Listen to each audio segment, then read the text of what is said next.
I'm at that point where I can't tell if I am in desperate need of a haircut or if I'm just at the awkward stage of growing it out. I don't know what I want. Oh. Hey Spuds, it's Jamie. How's it going? Welcome back to another video. Your first video on the channel. I don't know, but welcome either way to a brand new topic. Oh my goodness, I found something new to react to. Yes, I have. Hello, we're here to freshen up the content. I don't know if it needs it, but we're here with a new topic called well-meaning cishets. Those cisgender straight people who have good intentions. They are not coming from a place of bigotry or bad maliciousness. I don't know what I'm saying. They're not trying to be a dick, but the thing they're saying potentially isn't coming across in the best way. It's like you tried, you know, the star that's not quite a star, and it's like you really tried, but you didn't do it. No. So that's what we're reacting to today. I basically found an Instagram account called Well-Meaning Cis Hats, and there was some very funny text on the top of some stock images. It's a meme, basically. Well-meaning cis hats.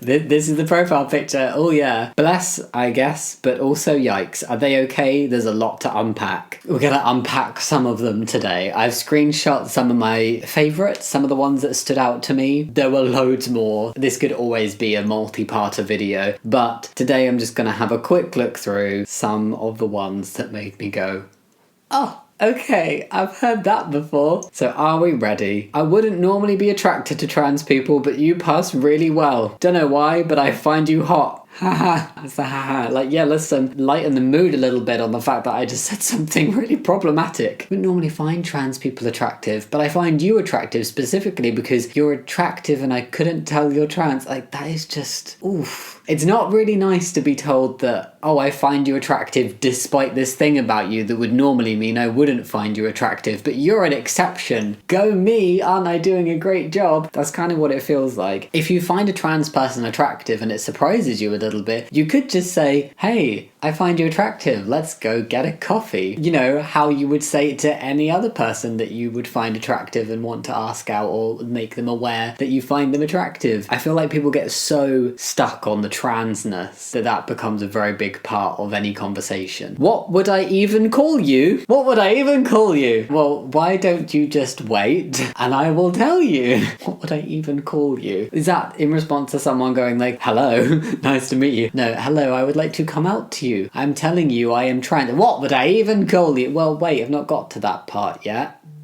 I was going to say a name, but I couldn't think of one. Barbara is always the first name to come to mind, but I don't want to be mean to Barbaras. And it didn't feel like a bad enough thing for a Karen. My only concern is...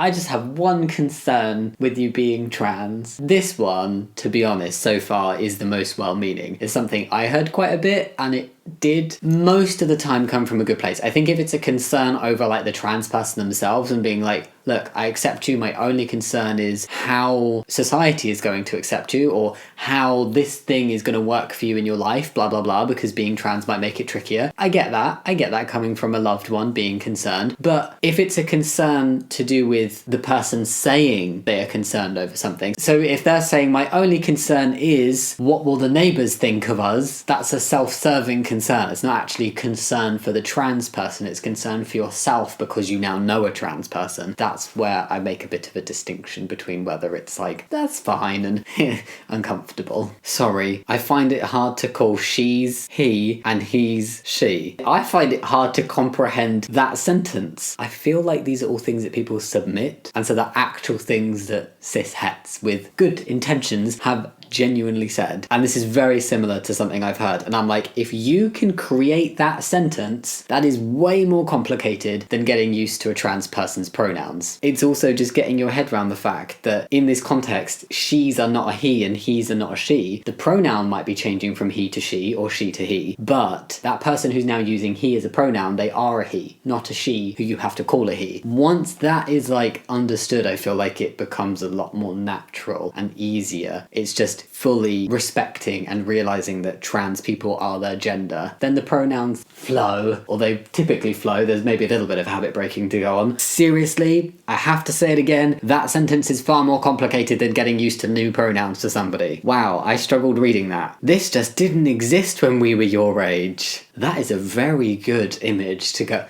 oh, I'm not being rude. I'm not transphobic. This just...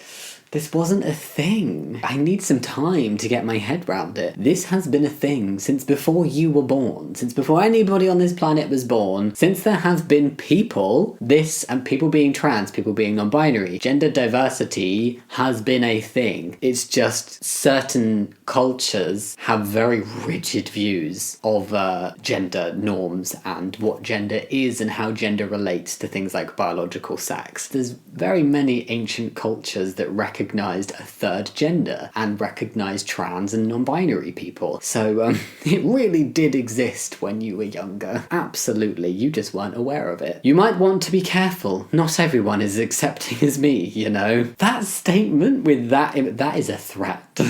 Someone said that to me. I'm like, are you trying to start something? Are you threatening me right now? That almost feels like a kind of conditional acceptance. Like, oh, look at me. I'm so amazing accepting. Not everybody is accepting as me. That's one way it comes across. Or the other way is like, you better be careful. Not everybody's as accepting as me. I can't interpret that as being like a loving response. It's like, I love you and I accept you, but I worry because not everybody's going to be as accepting. And maybe I could. But that's a different sentence. I don't know. It just sounds threatening. Don't threaten me. Are you sure that's not a side effect of those hormones you're taking?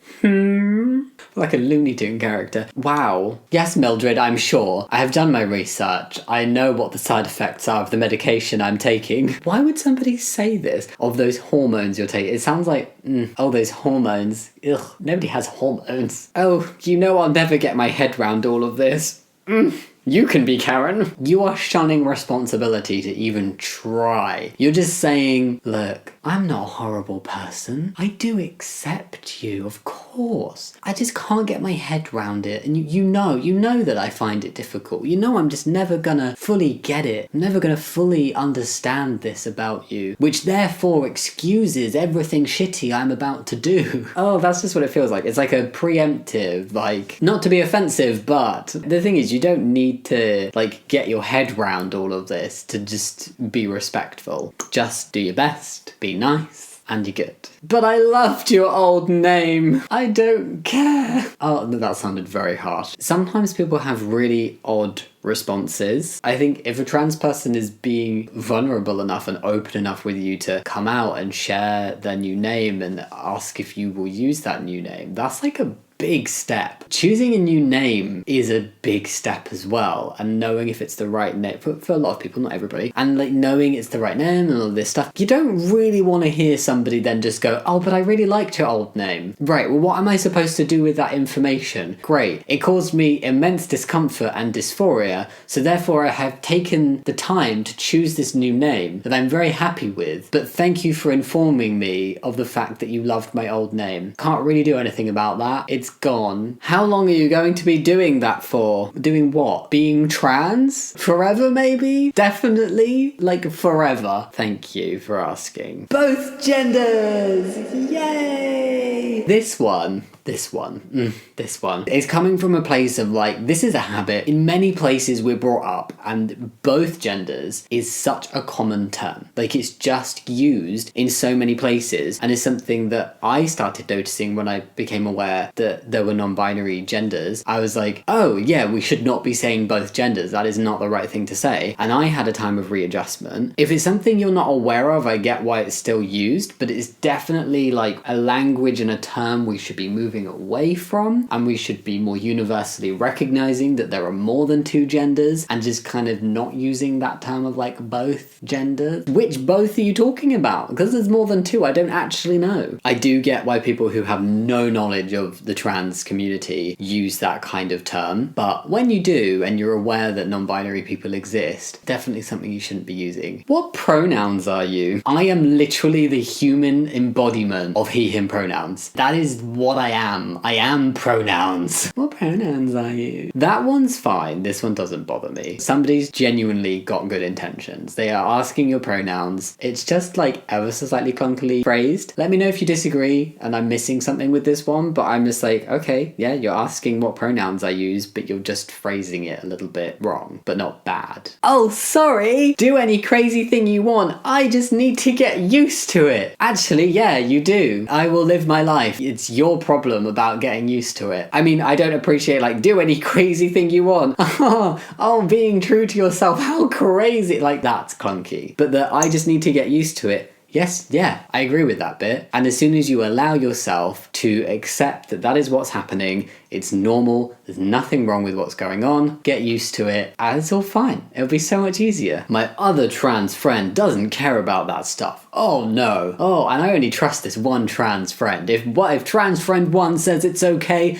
then it's okay for all trans people. I get where this comes from, but I think, like, I've seen it too many times. This is where I'm very cynical about people. Oh dear. I've seen it used too many times by, like, transphobes who have, like, one, honestly, internally transphobic trans person who is validating their transphobia and being like, oh yeah, I don't think I'm a real man because I'm a trans man. Like, that's uncomfortable. That is not a universally shared opinion from trans men, but people who don't want to accept certain things will cling on to, like, the 1 or 2 individuals who have quite different views to others. That's like the extreme version. A different version of that is where some people will know a trans person or a couple trans people that are maybe happy to disclose things like their birth name. It happens, not every trans person is super uncomfortable with it, and I think there's nothing wrong with either not wanting to share it or wanting to share it. It's completely up to the individual's choice. But I think it's important to recognise that just because you're one trans friend is happy to disclose their birth name doesn't mean that trans people you meet going forward will be. So I think it's just basically treating trans people like the individual human beings that they are and not thinking that there is a universal trans experience or level of comfort among trans people.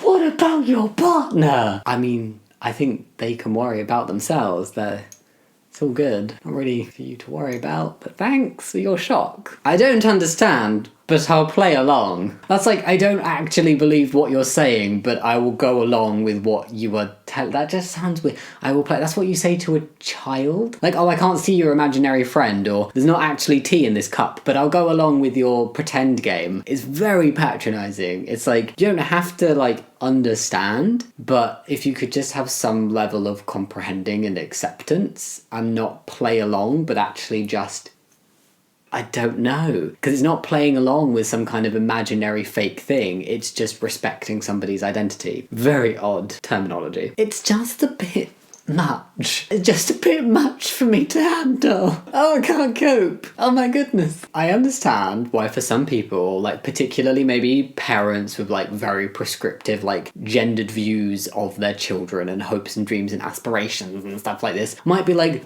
oh, I'm very shocked by this. I need a minute. I get it if you need a minute to get your head round things and have a think, but like, it's just a bit much. It's difficult for the person who's told you as well. Like, there's a lot going on generally. Oh, I don't know how I feel about that one, because I understand that it can be difficult and quite big news for people to hear, but then at the same time, I think that's quite an insular way to look at it, to just be like, oh, it's a bit much for me. Like, I'm feeling a bit, in this situation, especially after someone's just told you something so big. You don't have to take everything so seriously the whole time. Oh, this just gives me the vibe of like, oh, LGBT plus people can't take a joke, when actually the joke was just homophobia or transphobia. Like, yeah, obviously I'm not gonna laugh at you being an asshole. That's the vibe this gives off. What's the point of becoming a guy if you're not going to start liking girls? Oh my god. Does this same person go up to like gay cis men and say, what's the point in remaining a man if you're not going to like girls? Like, trans people are not all straight. I don't get it. This is a really like toxic perspective, and I've heard it so many times of people being like, why did you transition if you were just gonna be gay? That's transphobic and homophobic. So you think that I should have remained being uncomfortable just because living as my true gender means that I'm gay? That doesn't make sense. That's really rude. I just don't get why it has to be your whole personality. I don't get your whole personality. This is such a thing. Like, being trans is quite a big deal for most people, especially in the beginning. Very few people have I met that it's like, actually, I've never met somebody where it's their whole personality. I've never met somebody where being trans is their whole personality. But what I have come across is a lot of people going, why do you have to go on so much about being trans? Like, oh, isn't there more to you than that? And it's like, yeah, there is. but you're clearly just focusing on the times when I speak about being trans. So maybe that's a you problem. And there is also quite a lot to deal with when you're trans, especially in the beginning, and then there's a lot of transphobia lately. People will want to talk out against that potentially, and they're allowed to without being accused of only focusing on their transness. Oh, a very big laughter. Well, as long as you don't identify as a cat or a dog. Oh.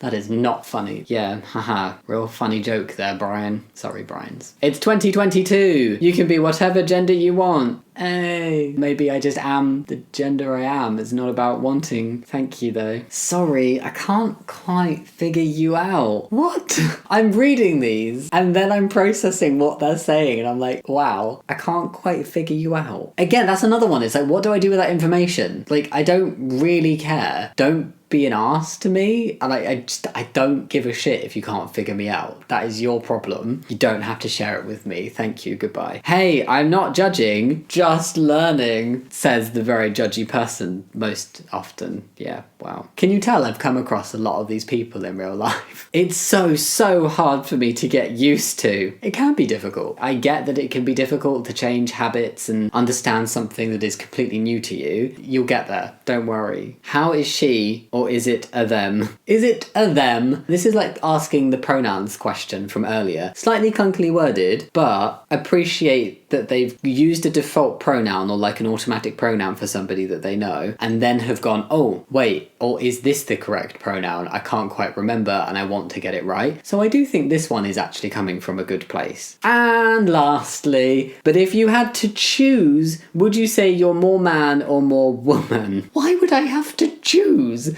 Why would anybody have to choose? You've like created this fake question and fake narrative to try and get an answer to something that doesn't matter and doesn't have an answer.